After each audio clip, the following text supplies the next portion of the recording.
Hello, all. I am just delighted to join you today. I'm actually speaking to you from the sunny coast of Maine in the Northeast of the United States, where my family is from. But my background shows a lovely image from Stanford, California, which is very near to where I live in San Francisco, and is also the place where I did my own research and PhD, and I think is a wonderful reminder of the places that you will go through research and education that are really at the core of the Africa Science Buskers Festival. Let me just begin by saying many, many thanks to Knowledge Chikundi and the entire team of people who have put so much time and energy into bringing all of us together from around the world to support young people in Africa as they explore different fields of science and learn to empower their own education and hopefully also their friends, family, communities, and entire countries as they embark on their own educational journeys and careers. I come to you actually with a great deal of humility for this because I have to confess, I am not a science busker myself. My PhD is in the history of art and architecture, and I consider myself to be really a humanities student through and through. I grew up loving literature and studying art and history, but in reflecting on what I would speak to you about today, I came to realize growing up on this coast of Maine that the natural world and questions about how it worked and how it evolved and how I fit into it were always at the core of my curiosity and education. And so I think that's why, through my own research, which I'll describe to you a bit later on, I approached questions of the natural world and of our place in it through the lens of literature and art. And so, in that sense, I like to think that I approach these questions with a scientific eye, the same kind of eye that all of these young science buskers are bringing to their experience today. So, during the course of the next few minutes, I want to speak to you about what research is and how it relates to science in particular, and then also about the opportunities that research can bring to specific students as they aim to expand their minds and horizons of opportunity, but also what research can do for young African students specifically, and the ways that we can empower them to make the most of their opportunities and to give them opportunities that might not otherwise be afforded to them. So many of us have an idea of what research is. You might call it a systematic investigation of a topic that leads to new discoveries. This is a very cut and dried kind of explanation. And so, one that I truly prefer is research is mapping uncharted intellectual space through repeatable steps.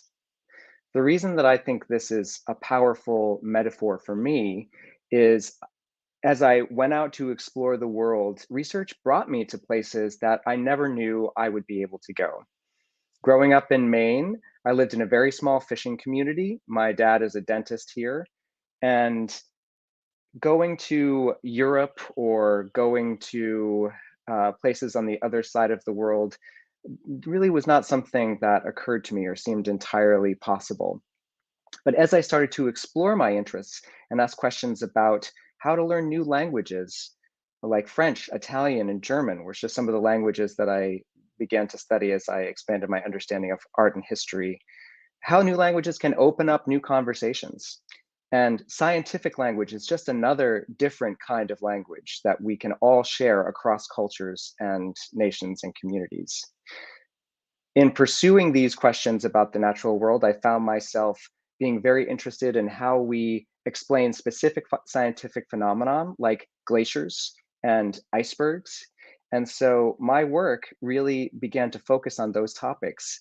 It brought me to a Fulbright grant in Switzerland, where I researched high altitude exploration from the 19th century until the present, all the way from how scientists documented places that affected their ability to understand them, which is to say through altitude sickness.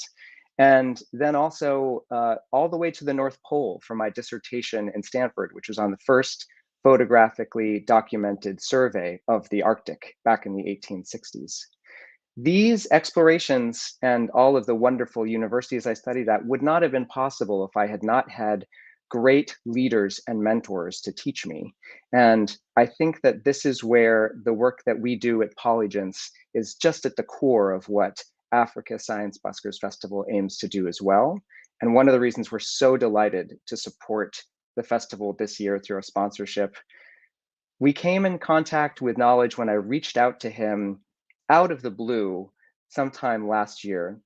And I had, of course, to double check that the name was correct. I thought it might have been a typo. A name like Knowledge just seems too perfect for a teacher. And lo and behold, it is too perfect. Knowledge is an amazing human being. And we were able to forge a partnership with him and his students, the young ladies at Queen Elizabeth High School in Harare, Zimbabwe, to allow them to see what science looks like from an amazing array of female in STEM mentors that work for us at Polygence. These students learn topics from sociology to biology to neuroscience, the last of these being one of the most fascinating experiences based on the young ladies' reviews of the lectures and conversations that they had with their mentors. I'd like to give you one wonderful example of a mentor who participated in this program.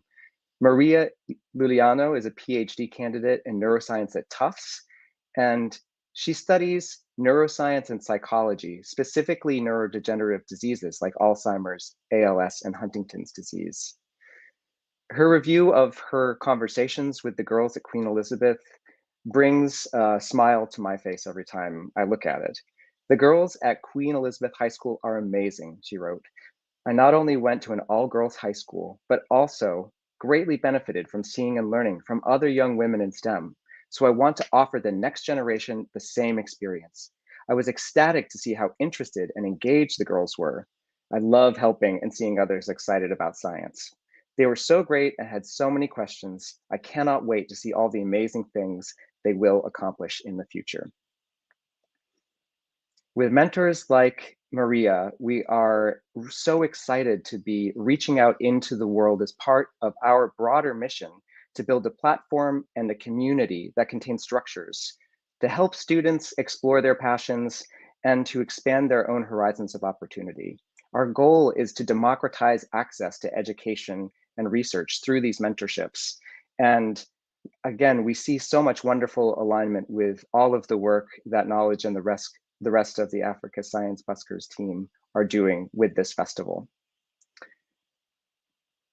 In addition to research empowering students, it also teaches a number of wonderful skills that very often are overlooked as students are focused on the subject area expertise that they're developing, be it in neuroscience or in biology. And some of these skills are skills that I wish I had developed more in high school myself, are organization, time management, clear communication, and one of the most important ones is resilience. For students that do not have the same opportunities as many students in the US or Europe do, resilience is key. They need to be able to follow through on things and be persistent, to raise their voices and ask for the things they need. I feel that sooner or later, because of organizations like ours and mentors and educators like the ones we work with, those people, those young people who ask for help and who have a passion and a hunger to learn new things and to one day make a difference in the world, we will be there increasingly to support you. And I think this is because, as the last couple years have shown us, we are so much more connected internationally, globally, than we realized we were. COVID has completely disrupted, of course, all corners of life. But one of the regrettable places that it's affected us on the side of education is that international students coming to the US have dropped for the first time in a decade. The Institute for International Education's 2021 Open Doors report found that in that academic year, there were about 40,000 students from sub-Saharan Africa enrolled at colleges and universities in the US. That constitutes about 4% of the million plus foreign students at US colleges and universities of last year. I would like to add also, this includes more than 1,000 students specifically from Zimbabwe. Although there was a downtick this past year, there is still enormous growth there and still enormous potential to grow even more. I think that helping students the way that Knowledge does, the way that all of the other educators at the festival do, and the way that our mentors do as well, really tells them that anything is possible and that we will be there to support you. One of the concluding comments I wanted to share was about how resilience in particular can be a form of writing your own history. And this is some research that we have been doing as a team to understand how it's more than just the content that students learn. It can be so much about the stories they tell about where they started and where they go. As I mentioned to you, my own narrative from rural Maine to Stanford to the Arctic Circle and now to San Francisco, it shows me that the paths that we follow are so unpredictable and so exciting. And so for all of these young science buskers who are with us today and who are benefiting from great instructors and educators to support them and to open their eyes to new possibility, I want to say, keep your mind open. There might be some turns and some travels that you had not anticipated as you imagined your career going forward, but that makes the story of your lives and of your careers all the more exciting and all the more interesting. With that, I would love to conclude my remarks and open up the Q&A for questions. I'm happy to answer anything that you have to ask.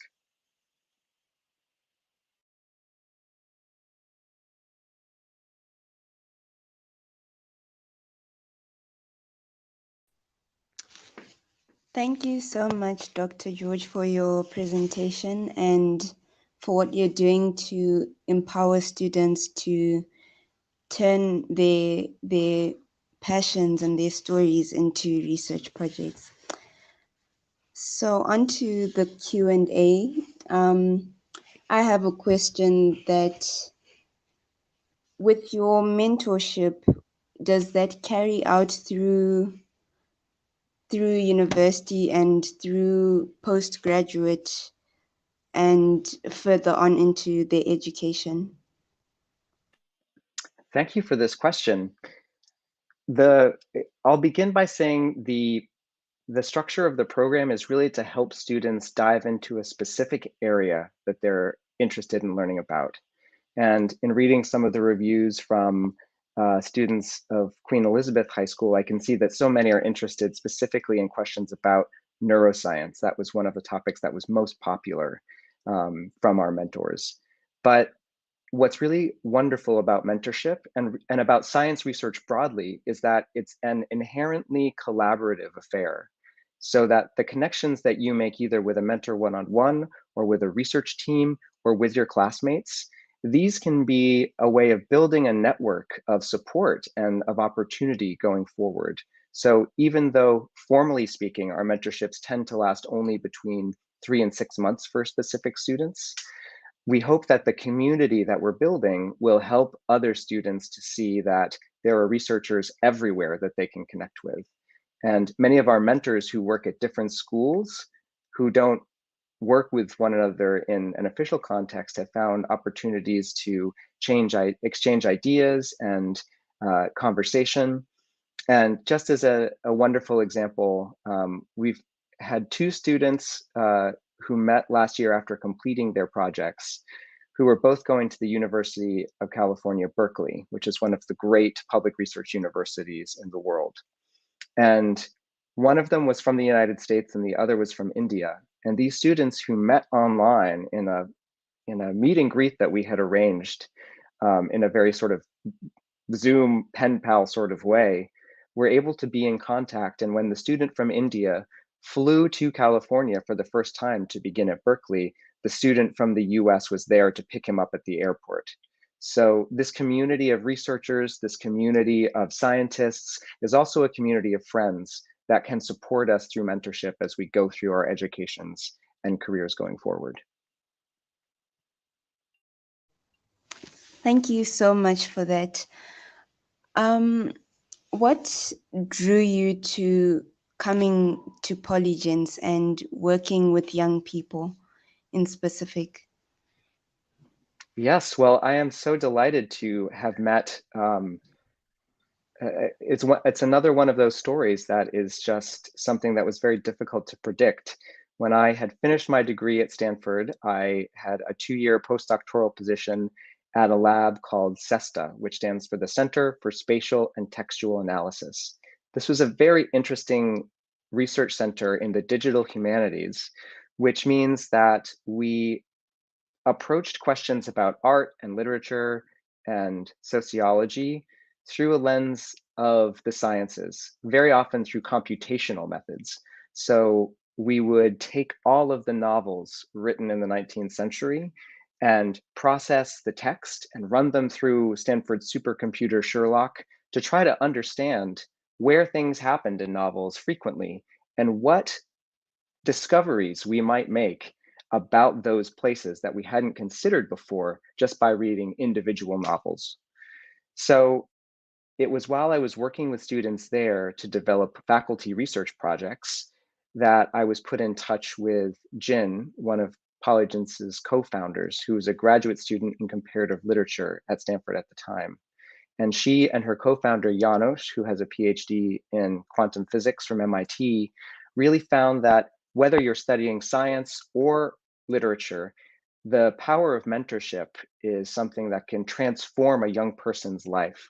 And I think that working with whether it be middle school students or high school students or college students or beyond, finding that kind of support and mentorship at the right moment of your life can completely change your direction and open wonderful doors.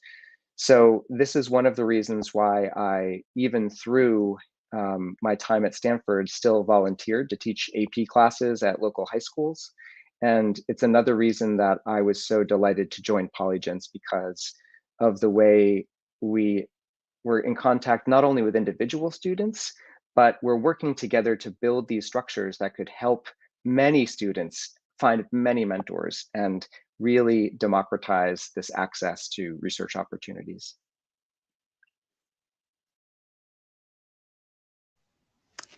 Thank you so much. And a last comment. What is your piece of advice to anyone who wants to get into research, no matter their age? What a wonderful question. I think that I mentioned a little bit at the end of my remarks that I encourage you all to stay open-minded, and that perhaps the path that you had imagined for yourself is not exactly the path you will go down. But being open to those opportunities and reaching out to grasp them when they appear, I think is really the key to making your way, opening unexpected doors rather than following the set path. And if I could sum that up in a way other than being open-minded is to stay curious, to continue asking questions about whether it be about specific topics in science, um, stay curious about why the structures of education are what they are in your home country, because they could certainly be changed through the influence of motivated young people. And stay curious about the world at large. It makes your life so much richer and more interesting and creates connections with other people that can create more meaning in your life as well.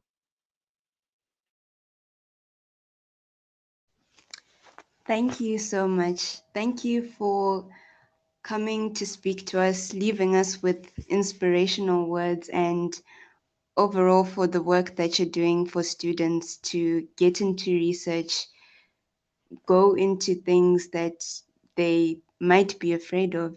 So thank you so much. And we're looking forward to the work that you'll be doing at Queen Elizabeth High School as well. Thank you so much for having me join you. It is truly my honor, and I have to say that you are all an inspiration to us. So please continue to strive, and we will be there to support you along the way.